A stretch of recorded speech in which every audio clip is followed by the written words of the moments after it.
పెద్దపల్లి జిల్లాలో నిర్మాణంలో ఉన్న బ్రిడ్జ్ కుప్పకూలింది. మానేరు నదిపై ముత్తారం మండలంలోని ఓడి గ్రామం వద్ద నిర్మిస్తున్న బ్రిడ్జ్ ఈదురుగాలుల బీభత్సానికి నేలకూలింది. కొద్ది రోజులుగా కురుస్తున్న వర్షాలకు బ్రిడ్జ్ పిల్లర్లు కుంగిపోయాయి. దీనికి తోడు రాత్రి ఈదురుగాలులు రావడంతో బ్రిడ్జ్ పై ఉన్న గైడర్లు కింద పడిపోయాయి. నాసిరకంగా నిర్మాణం పనులు జరుగుతూ ఉండటం వల్లే బ్రిడ్జ్ కూలిపోయిందని స్థానికులు ఆరోపిస్తున్నారు. పెద్దపల్లి జిల్లా ఓడేడు నుంచి జయశంకర్ భూపాలపల్లి జిల్లా టేకుమట్ల మండలం గర్మిల్లపల్లి గ్రామాల మధ్య రాకపోకల కోసం మానేరు నదిపై బ్రిడ్జ్ నిర్మాణాన్ని చేపట్టారు. 2016 ఆగస్టులో 49 కోట్లతో బ్రిడ్జ్ నిర్మాణ పనులకు శంకుస్థాపన చేశారు. 9 ఏళ్లు కావస్తున్న బ్రిడ్జ్ నిర్మాణం ఇంకా పూర్తి కాలేదు.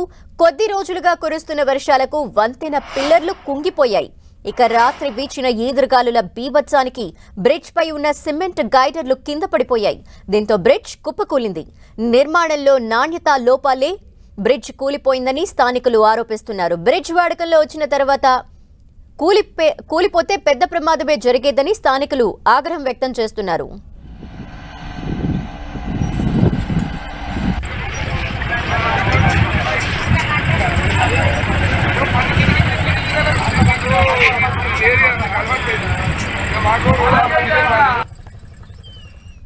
నిర్మాణంలో ఉన్న బ్రిడ్జ్ కూలిపోయిన ఘటనకు సంబంధించి డీటెయిల్స్ మా ప్రతినిధి సతీష్ లైవ్ లో అందిస్తారు. సతీష్. ధనలక్ష్మి 9 ఏళ్లుగా బ్రిడ్జి నిర్మాణం కొనసాగుతుంది. 9 ఏళ్లు గడుస్తున్న 50 కోట్ల నిధులు కేటాయించిన బ్రిడ్జి నిర్మాణం మాత్రం పూర్తి కాలేదు. ఇంకా కూడా 50% మాత్రం పనులు పూర్తయ్యాయి. గతంలో కురిసినటువంటి వర్షాలకు బ్రిడ్జి పిల్లర్స్ కుంగిపోవడం జరిగింది. నిన్న రాత్రి బలమైనటువంటి గాలి దుమారం కారణంగా బ్రిడ్జి పైన ఉన్నటువంటి సిమెంట్ గైడర్స్ అన్ని కూడా విరిగిపోయి కుప్పకూలిపోవడం జరిగింది. 3-4 పిల్లర్ల మధ్య ఉన్నటువంటి గైడర్స్ కుప్పకూలి కింద పడిపోయాయి. మరొక 2 గైడర్స్ విరిగిపోవడం జరిగింది. అవి కూడా కూలిపోవడానికి సిద్ధంగా ఉన్నట్టు తెలుస్తుంది.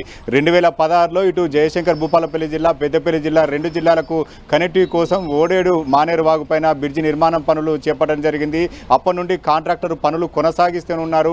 అయినప్పుడు కూడా పనులు పూర్తి కాలేదు. ఈ పనులపైన కూడా గతంలో ఉన్నటువంటి ప్రతిపక్ష పార్టీలో ఉన్నటువంటి కాంగ్రెస్ కూడా ప్రశ్నించడం జరిగింది. అయితే నిర్మాణ పనులు నత్తనడకన సాగాయి. దీంతో పాటు ఇటు వాతావరణ పరిస్థితులు కావచ్చు, వర్షాలు కావచ్చు, ప్రస్తుతం ఉన్నటువంటి గాలి దుమారం కావచ్చు, ఇవన్నిటి కారణంగా బ్రిడ్జి నాణ్యత లోపాలు, నిర్మాణ లోపాలు అన్ని కూడా బహిర్గతం చేసిందని చెప్పుకోవచ్చు. ఎందుకంటే ఒక గాలివాటానికే బ్రిడ్జి కూలిపోయే పరిస్థితి అంటే రేపు నిర్మాణం అయితే బ్రిడ్జి కూలిపోతే పెను ప్రమాదాలు జరిగే అవకాశం కనిపిస్తుంది. దీనిపైన ఇటు R&B అధికారులను కూడా సంప్రదించడం జరిగింది. వారు గాలి దుమారం కారణంగానే సిమెంట్ గైడర్స్ కుప్పకూలిపోయాయని చెప్పడం జరిగింది. దానిపైన పూర్తి స్థాయిలో విచారణ చేస్తున్నామని చెప్పి అధికార యంత్రాంగం చెప్తుంది. మరొక వైపు ఈ బ్రిడ్జి కూలిపోయిన విషయాన్ని కూడా మంత్రి శ్రీధర్ బాబు స్పందించారు. స్థానికంగా ఉన్నటువంటి స్థానిక ఎమ్మెల్యే మంత్రి శ్రీధర్ బాబు కూడా ఈ నాణ్యత లోపాల కారణంగానే బ్రిడ్జి కూలిపోయింది, దీనిపైన ఖచ్చితంగా ఒక చర్య తీసుకోవాలని చెప్పి మంత్రి శ్రీధర్ బాబు కూడా అధికారులను సూచించినట్టు తెలుస్తుంది. మొత్తానికైతే ఓడేడు బ్రిడ్జి కుప్పకూలిపోయింది. దాదాపు 50 కోట్లు, మొదటగా 49 కోట్ల ఎస్టిమేషన్తో బ్రిడ్జి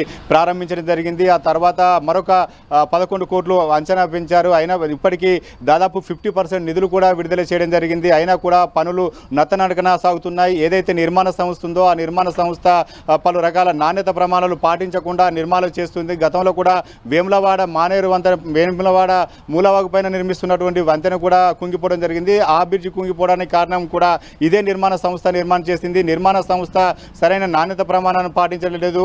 అదేవిధంగా నాసిరకంగా నిర్మాణాలు చేపడుతుందనే ఆరోపణలు వ్యక్తమవుతున్నాయి. ఈ నేపథ్యంలో అధికారులు కూడా ప్రస్తుతం కుంగిపోయినటువంటి బ్రిడ్జి పైన, కూలిపోయినటువంటి బ్రిడ్జి పైన విచారణ చేపట్టేందుకు సిద్ధమవుతున్నారు. మొత్తానికైతే బ్రిడ్జి కుంగిపోవడానికి నాణ్యత ప్రమాణాలు నిర్మాణ లోపాల కారణంగానే కుంగిపోయినట్టుగా తెలుస్తుంది. ధనలక్ష్మి. Okay, thank you Satish.